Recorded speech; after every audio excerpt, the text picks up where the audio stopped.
Hello friends, આજે આપણે બનાવશું મહાશિવરાત્રિના પર્વ નિમિત્તે વ્રત કે ઉપવાસમાં ખવાય તેવો ફરાળી રાજગરાનો શીરો. તો એના માટે એક કઢાઈ ગરમ થાય એટલે એમાં થોડું ઘી એડ કરીને સાથે જ રાજગરાનો જે લોટ છે તે પણ એડ કરી દઈશું અને એને બરાબર મિક્સ કરીને શેકી લેવાનો છે.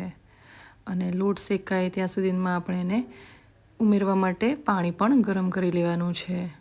તો બીજી બાજુ પાણી ગરમ થઈ ગયું છે એટલે ગેસને બંધ કરી દઈશું અને લોટ બરાબર શેકાઈ જાય એટલે જે પાણી છે તેને એડ કરીને બરાબર મિક્સ કરી લઈશું અને સતત હલાવતા રહેવાનું છે.